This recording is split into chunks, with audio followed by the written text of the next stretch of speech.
अस्सलाम वालेकुम, मैं हूँ मज़ा और आप लोग देख रहे हैं किचन विद मज़ा। तो जल्दी से चलते हैं, रेसिपी स्टार्ट करते हैं। और आज मैं आपके लिए बहुत ही ज़बरदस्त सी न्यू सी रेसिपी लेके आई हूँ, ऑमलेट बन पराठे की। ये वाला ऑमलेट बन पराठा आपने आज से पहले बिल्कुल भी नहीं बनाया होगा। ये बिल्कुल न्यू रेसिपी है और बहुत ही ज़बरदस्त, बहुत ही टेस्टी बनता है। तो जल्दी से चलते हैं, रेसिपी स्टार्ट करते हैं और देखते हैं कि ऑमलेट बन पराठे में हम क्या क्या चीज़ें डालेंगे और ये इतना ज़बरदस्त कैसे बनता है। तो रेसिपी स्टार्ट करते हैं। मैदा ले लिया है मैंने तकरीबन 1 पाव के करीब, ठीक है, इसे छान लिया है। इसमें मैं नमक डाल रही हूँ 1 टीस्पून। नमक डालने के बाद मैं इसमें घी शामिल करूँगी तकरीबन 2 खाने के चम्मच के बराबर, ठीक है। घी मैंने डाल दिया है। इसके बाद इससे पहले हम अच्छे से ना हाथों से मिक्स करेंगे अच्छे तरीके से, और फिर इसको पानी डाल के ना आटे को गूंद के तैयार कर लेंगे डो को। अच्छा, डो जो हम तैयार करेंगे ना इसकी, तो वो ना ज़्यादा सॉफ्ट हो ना हार्ड हो, दरमियानी हो, ठीक है। तो आपने इस चीज़ का ना ख्याल रखना है। अच्छा, पैन मैंने गरम करके ना इसमें 1 खाने का चम्मच जो होता है ना बड़ा वाला, वो ऑयल का डाल दिया। ज़्यादा ऑयल नहीं डालना है, बस इतना ही डालना है। ऑयल गरम होने के बाद आलू मैंने इस तरीके से बारीक काट लिए थे, ठीक है। चॉप नहीं किया था, बारीक काटा था। ये मैंने 1 लार्ज साइज़ का आलू लिया था। इसको हम फ्राई करेंगे इसी ऑयल में मीडियम आंच पे। फिर गाजर मैंने ली थी 2 लार्ज साइज़ की, उसको भी मैंने इसी शेप में काट लिया था बारीक। उसको भी हम आलू के साथ ही ना फ्राई करेंगे तकरीबन 5 से 10 मिनट मीडियम आंच पे। तो ये चिपकने नहीं चाहिए। आलू और गाजर का जो पानी निकलेगा ना, उसी में ये अच्छे तरीके से कुक हो जाएगी। साथ में मैंने इसमें डाल दी है प्याज। प्याज मैंने ली है 1 मीडियम साइज़ की, उसको बारीक काट लिया है। प्याज को इस वक्त मैं इसलिए डाल रही हूँ कि प्याज का भी पानी साथ साथ जो है ना वो खुश्क होता जाएगा और सब्ज़ी पकती जाएगी, ठीक है। सब्ज़ी को हमने ज़्यादा नहीं पकाना है। ये हरी मिर्चें ली हैं 8 से 10 हरी मिर्चें लेके, मोटी वाली मैंने बारीक नहीं ली थी, मोटी वाली ली थी। उसको काट के वो भी इसमें शामिल कर दी है, मिक्स कर दिया मैं अच्छे तरीके से। तो अब हम इसमें डालेंगे नमक। नमक लिया है मैंने 1 टीस्पून। आप अपने टेस्ट के अकॉर्डिंग डालिएगा। आप चेक कर लीजिए, अगर नमक कम हो तो और भी डाल सकते हैं। काली मिर्च पाउडर लेंगे 1 खाने का चम्मच भर के। इनको हम अच्छे तरीके से मिक्स करेंगे। कुटी हुई लाल मिर्च लेंगे तकरीबन आधा टीस्पून। हमने हरी मिर्च ज़्यादा डाली है, इसलिए कुटी हुई लाल मिर्च कम डालेंगे। इनको अच्छे तरीके से मिक्स करेंगे। सारा काम हमें मीडियम आंच पे करना है। तो देखिए, गाजर और आलू भी जो है ना अच्छे तरीके से कुक हो चुके हैं। बस हमें इतना ही पकाना है, इसको ज़्यादा नहीं पकाना। उसके बाद जो है ना, ये मैंने 3 अंडे निकाल के रखे हुए हैं। सबसे पहले मैं इसमें डाल लूँगी गोभी। गोभी मैंने ली थी 1 बड़ी मीडियम साइज़ की, ठीक है। उसको मैंने बारीक काट लिया था। शिमला मिर्च ली थी 1 लार्ज साइज़ की, उसको भी बारीक काटा है और वो भी हम इसमें डाल के अच्छे तरीके से ना मिक्स कर लेंगे। इसको हमने ज़्यादा नहीं पकाना है, सिर्फ मिक्स करना है 2 मिनट मीडियम आंच पे। देखें इस तरह से बस।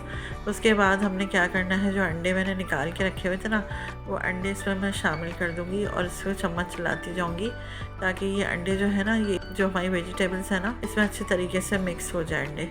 और ये सारा काम हमें मीडियम आंच पे करना है। अच्छा, नमक आप लोग चख लीजिएगा। मैंने आपको पहले भी बताया था कि मैंने अपने टेस्ट के अकॉर्डिंग डाला है, आप लोग भी अपने टेस्ट के अकॉर्डिंग डालें। जैसे अंडा कंप्लीट पक जाएगा तो बस हम चूल्हा बंद कर देंगे, उसे ठंडा होने के लिए रख देंगे। उसके बाद हमने क्या करना है कि जो डो हमारी तैयार हो गई थी, इस तरीके से देखें, इसको तकरीबन हमने 15 से 20 मिनट रखा था। अब मैं इसके ना छोटे छोटे बॉल्स वाले पेड़े बना लूँगी और सारे हमें एक ही साइज़ के बना के रख लेने हैं। अच्छा, पैन मैंने गर्म होने रख दिया है और मैं एक पेड़े को उठाकर ना पहले से रोटी की तरह बेलूँगी। और इस तरह बेलने के बाद, बिल्कुल पतली रोटी बेलने के बाद, मैं ब्रश से ना इसको घी लगा कर ना इसको पूरे को ग्रीस कर लेंगे। पूरा में हमने अच्छे तरीके से जो है घी लगा देना है और घी लगाने के बाद जो है ना खुश्की डस्ट करनी है। बस उसके बाद अंडे का मिक्सचर उठाएंगे चम्मच से और इसको ना एक लेयर में पूरी एक लेयर सी बना देंगे। अच्छा, फिर उसको ना आहिस्ता आहिस्ता से फोल्ड करते जाना है। बिल्कुल इसमें ना एयर बिल्कुल नहीं आनी चाहिए। और ये जो मिक्सचर रखा है ना साइड से, दोनों साइडों से ना इसको हम बंद कर देंगे इस तरीके से ना प्रेस करके, ताकि जो मिक्सचर है ना वो बाहर ना निकले। और रोल इसको करने के बाद क्या करना है हमें कि इसको लेबल में करने के बाद खुश्की से ना आप थोड़ा सा डस्ट कर लिया ताकि ये चिपके ना। और फिर ब्रश से जो है हम इसको दोबारा जो है ना घी से ग्रीस करेंगे और ग्रीस करने के बाद दोबारा डस्ट करेंगे, ठीक है।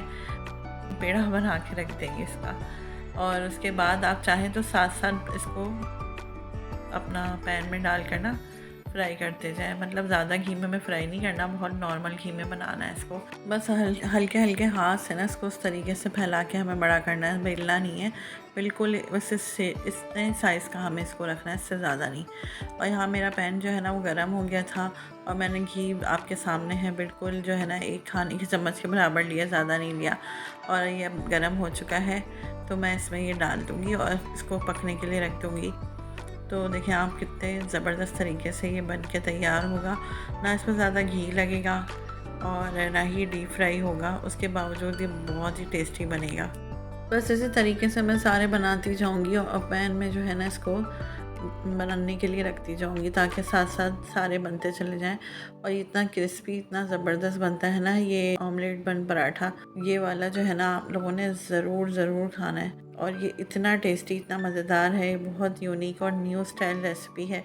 अगर आप इसमें ऑमलेट का मिक्सचर नहीं रखना चाहते, कीमा वगैरह भी रखना चाहते हैं तो आप वो भी रख सकते हैं, कीमा, भुना हुआ कीमा भी आप यूज़ कर सकते हैं वेजिटेबल्स के साथ। और बस इसी तरीके से देखें सारे बन के तैयार हो गए और देखने में कितने क्रिस्पी से लग रहे हैं ना, ये खाने में उससे भी ज़्यादा मज़ेदार, बहुत ही क्रिस्पी, बहुत ही टेस्टी बनते हैं। और अभी तक आप लोगों ने हमारे चैनल को सब्सक्राइब नहीं किया तो जल्दी से जाएं, सब्सक्राइब करें, बेल आइकन के बटन को प्रेस करें, इससे आपको हमारी हर आने वाली नई वीडियो का नोटिफिकेशन मिलता रहेगा। और ज़्यादा से ज़्यादा शेयर भी किया करें अपने फैमिली फ्रेंड्स के साथ, अपने रिलेटिव्स के साथ, अपना फीडबैक भी दिया करें कि आपको हमारी रेसिपी, हमारे व्लॉग कैसे लगते हैं। तो उम्मीद है आज की रेसिपी है, आज की वीडियो आपको पसंद आई होगी। इंशाल्लाह फिर आएंगे नई रेसिपी, नई वीडियो, नए व्लॉग्स लेके। अपना बहुत सारा ख्याल रखिएगा, दुआओं में याद रखिएगा। मिलते हैं अगली वीडियो में नई रेसिपी के साथ। अल्लाह हाफ़िज़।